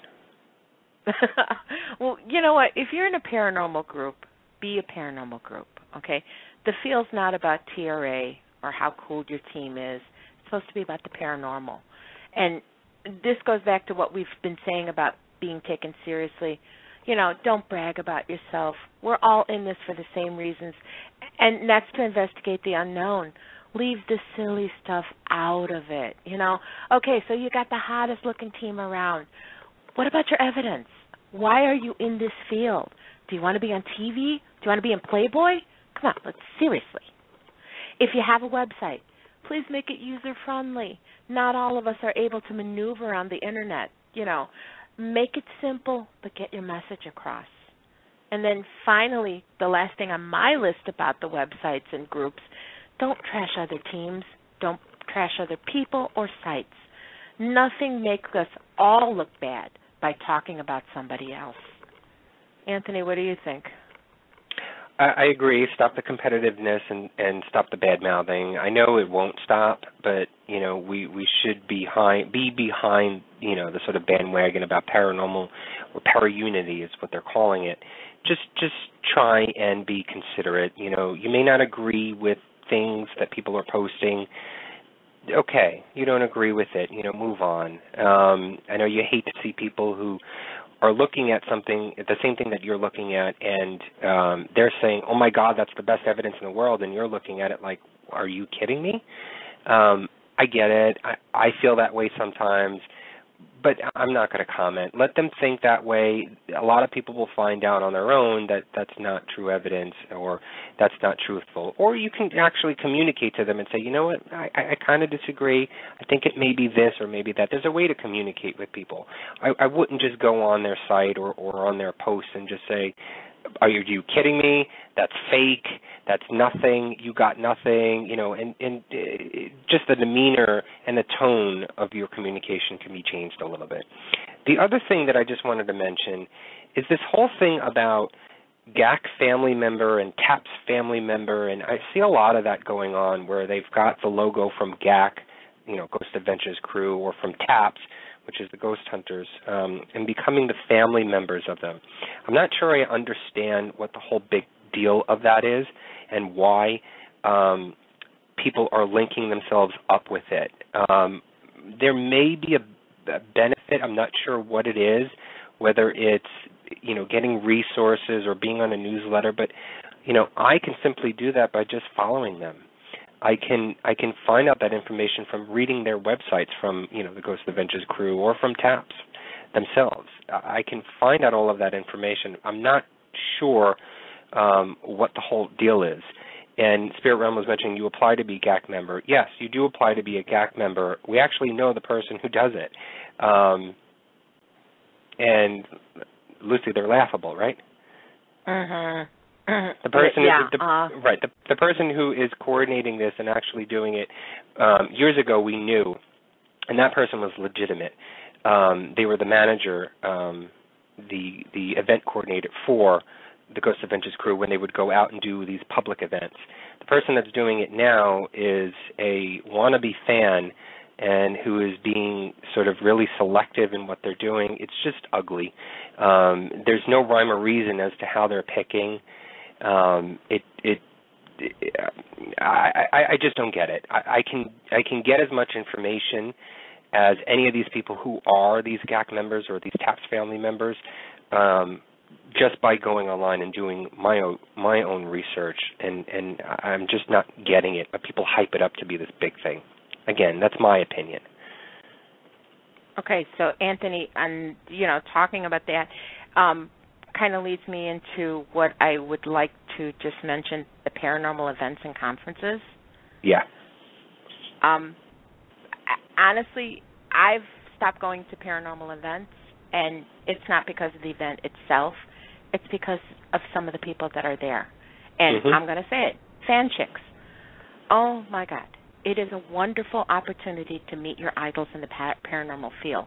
But, you got to remember, there are serious investigators there who are also attending and have paid money and would like to have a serious talk with the celebrities. So I'm just asking, keep your stalking to a minimum, and, you're making a fool of yourself. And the other thing I want to mention, if you're lucky enough to meet a celebrity, act like an adult. They're being nice to you, and because you're a fan. And don't get me wrong, there are a lot of people out there, celebrities, that love their fans. But you know what? You've paid good money to meet and hang out with them. And you know what? I'm sure you feel that you two are soulmates, but you know what? If it's going to happen, it's going to happen naturally and not because you keep paying money to hang out with them, okay? For the people who put on the events, make sure the celebrities you have appearing really want to be there. Anthony and I, we've been to some events where the stars cut out or they cut short an investigation just because they wanted to they wanted to party with the fan chicks, or they just didn't feel like it. Nothing disappoints a fan more than someone that really doesn't want to be there. This might be the only time that a fan gets to meet this person, and that impression that they make on that fan is going to stay with them forever. The same people you meet on the way up are going to be the same people you meet on the way down. Mhm. Exactly right. And again, what Lucy was saying before, we've been privy, or sort of, we've been privy to being a witness to that, and we paid good money. We traveled, airfare, hotel, everything. I mean, it costs a lot of money. And I think it was about 3/4 of the way through the investigation of this location, and these certain paranormal celebrities, who I'm not going to name, cut out and left. And we physically saw them leaving with, a bunch of girls, these fan chicks. And I was really disappointed. There were other of these celebrities there that stayed and we continued with, but and I didn't really care because I wanted to just be there just to investigate the place. I wasn't hyped up on the paranormal celebrities that were doing it, but I know that there were other people who were really disappointed, and this was their only time to have, or their one shot, the first time that they've done anything like this, and they paid money, a lot of money, to be there with these celebrities, and they cut out. And I just thought that was completely wrong, and disappointing and disgusting. So shame on you for those folks who have done that. But the other topic, I'm sorry, go ahead. I was just going to bring it up. I want you to talk about the paranormal unity in the real world. The paranormal unity in the real world. Go ahead. I'm not sure where you're getting at. The main Ghost Hunters show from December 2011. Oh, okay. Sorry, I have that on my notes from earlier for the radio portion of it. Yeah, paranormal unity. We did talk about paranormal unity and that there should be out there. But there's this one woman who, her name is Carolyn Daugherty, and she was on Maine Ghost Hunters paranormal radio show on Blog Talk Radio back in December of 2011. And I'm not even sure what title she is. I don't think she's definitely not an expert. She has written a book, I believe, and I think she's got a blog somewhere. I think it's called Carolyn's Creepy Corner, something like that. If you Google it, you probably will find it. And she went on this radio show, and she talks about how she doesn't give a definitive. She hates people, basically. She hates a lot of paranormal investigators. She thinks 95% of the investigators out there right now are doing everything completely wrong. To the way that you hold things, to the way that you talk, to the way that you communicate, to who you do, what you researched. It just everything completely you are doing wrong. And one of the things that I found really disturbingly was on this Carolyn's Creepy Corner website. It's her blog thing that she has online somewhere. And she titled it Paranormal Unity in the Real World. And I just wanted to give you a little blurb, a little blurb from this. So here goes. During the past couple of weeks, I've been sent messages on Facebook requesting me to support Paranormal Unity. I've also been sent messages to not support Paranormal Unity. I ignored both because, quite frankly, I don't feel the need to stress over a non-issue. So she's basically saying it's a non-issue.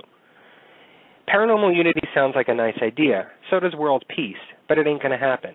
As I've said before, there are too many conflicting viewpoints, agendas, and egos in the field for it to become a reality. Proponents for paranormal unity say we in the paranormal community all have the same goal. No, we don't. Some want to prove ghosts, meaning spirits of deceased people, exist. However, others want to prove they don't exist and that paranormal experiences can be explained with science. And then there are those like me who fall somewhere in the middle. We believe the possibility of ghosts, but we understand that we need to find all other explanations first. First of all, what disturbed me about this was that she is not for paranormal unity, but yet she's in the paranormal field. She claims to be a paranormal investigator, but she's not for paranormal unity. Why would you not be for paranormal unity? I'm for world peace. I know in my lifetime it may never happen. Or who knows, maybe December 12th, 2012, that will happen. We'll do this shift. But, I'm for world peace. I do everything in my life to try and promote and encourage any kind of peace, whether it's in my own little world or if I, give back to a community or donate for whatever charity it is for, world peace, hunger, whatever it is. I try and do it. Why would you not be for paranormal unity? The other thing that bothered me about this statement, this blog, was that she says here, talking about paranormal unity and that we all have the same goal. And she's saying, no, we don't. Some want to prove ghosts and some don't. First of all, if she got her facts straight, the people who want to prove that spirits don't exist are not in the paranormal community. Those are logical thinkers. Those are scientists. Those are folks who believe that it does not exist. They are not considered in my world, in my dictionary, as a paranormal enthusiast or paranormal investigator. So for her to compare that there are people in this paranormal community, it just doesn't make sense to me. Why would she give those two options? And then she's saying she's somewhere in the middle. She has investigated, and this is just one point. She's investigated, and I don't know why I keep bringing this up. She investigated Rolling Hills Asylum once. Okay? She admitted this on the radio show. She investigated Rolling Hills Asylum once, and she claims it's not haunted. Once, and she claims it's not haunted. I'm not sure you can say that at any place. I've gone into places, and I cannot say that it's not haunted. I can't give that factual statement because maybe the time that I was there, nothing happened. Okay, nothing happened. They didn't come out. But I'm not going to turn around and say, no, it's not haunted. I'm going to say, no, there was no evidence. No, I came away with no experiences, nothing. I'm not going to say it's not haunted if other people are saying it. She also mentioned, and she debunks people, that they claim about this screaming lady in Rolling Hills Asylum. Now, if you go back into the archives of our show and you listen to our, I forgot what it was, Lucy. Was it an evidence review, or did we talk to Sharon Coral and we brought this up? I think it was the show that we talked to Sharon. I'm going to find out, and maybe I'll post it on Facebook which one it actually was. But we caught an EVP, 2 EVPs, of a woman screaming. Now, an EVP, if everybody knows, is an electronic voice phenomenon. It is not a disembodied voice. It is completely different. A disembodied voice, if you hear a disembodied voice, it is at the moment and you hear it with your own ears. An EVP is something that you do not catch with your own ears. It is only captured on a recorder or a digital recorder. It's an audio evidence. We caught it on the EVP. We did not hear this screaming with her own voice. She goes on this radio show and claims to debunk anyone who has any evidence of screaming as it being a fox howling because of the surrounding area. It is completely sort of empty. I disagree with that. And for her to go on and say she's going to debunk everything just because she has knowledge of foxes and the sounds that fox makes, that she can equate it to the same thing and then just say there is no such thing as that screaming lady, is horrible to me. One of the other things that she mentioned is that she hates the term that people use, ghost hunters. Now, I kind of agree with her, and I think, Lucy, you agree with her too, right? Mm-hmm. I hate the word or the term ghost hunters. I'd rather it be paranormal investigators. But the funny thing is, the radio show is called Maine Ghost Hunters on Blog Talk Radio. That's the name of their group. I think that's the name of their actual paranormal group, Maine Ghost Hunters. And it's the state, M-A-I-N-E. And she went on for about 10 minutes talking about how she cannot stand people who call it ghost hunting. It's not ghost hunting. They don't know what they're doing if they call it ghost hunting, not realizing that she's on a show called Maine Ghost Hunters, and on top of it all, the host of the show is agreeing with her the entire time. Yes, I know, I agree with you. Yes, I know. That just boggles my mind. If this woman is on your show and she's sort of berating the word ghost hunters and you perchance call yourself ghost hunters, then defend yourself. What else on this woman? She just got me so riled up. Mm-hmm. I listened to the show, after you gave me the link, and again, she makes some points, in her defense. There, she does make some points that are good, but the whole thing was that she came off thinking it made me think that she thought that she was better than other people. And again, it goes back to what we said in the beginning. Nobody's better than anybody. Nobody is an expert, and nobody is basically, it's just no one's better than anyone. And the one thing that we can do as paranormal investigators is to support each other. We're all in this for the same thing. And to have somebody come on and literally, I took it as an insult to the host, and I felt bad for him. But then again, on the other hand, like you said, Anthony, he was agreeing left and right.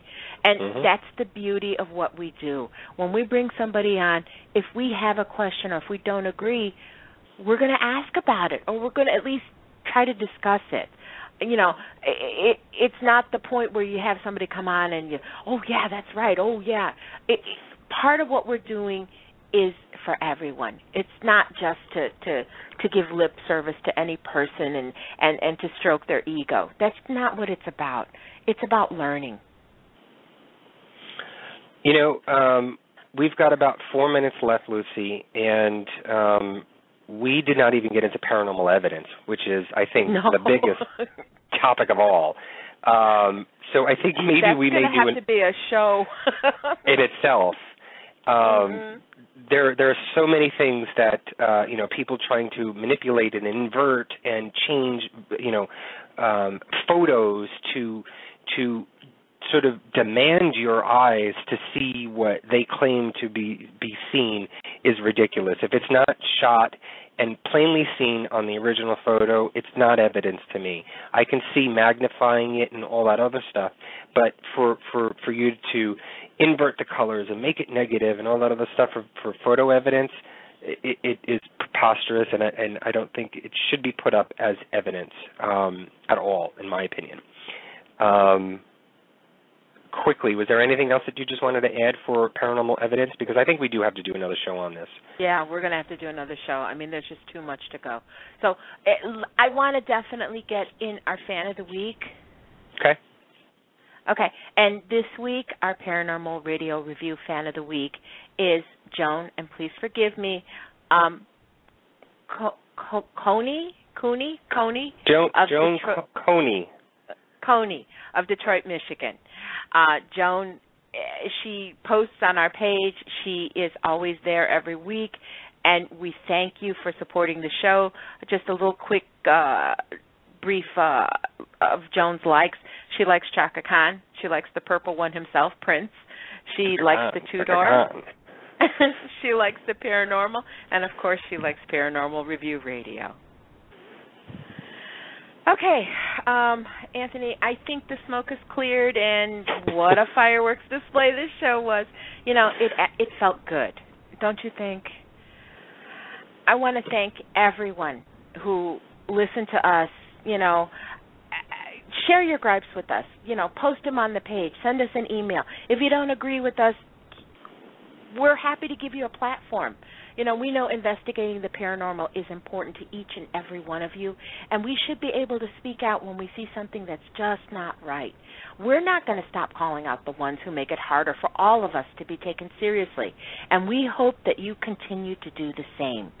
Thank you for your support and for joining us every Friday night. We really love you guys. Anthony, thank you so much for being my partner in this adventure. It just gets better and better. Next, I do want to say it has been a busy news week, okay? You can't turn on the TV or log on without seeing something about Tom Cruise and Katie Holmes. Have you ever wondered what it's really all about? I know we do. Just what is the reason behind the split? Could it have something to do with Scientology? Just how much influence does Scientology have on its members? Is it simply a religion, or is it much more? Is there a connection that goes beyond what most of us realize? Next week, we're going to ask these questions, and we're going to see what we can find. Does Scientology have a connection with the Illuminati? So join us next Friday to see what we can find. And call us if you have a theory or an experience that you'd like to share. So, until next Friday, have a paranormal week, dear friends. Good night. Good night. Paranormal Review Radio.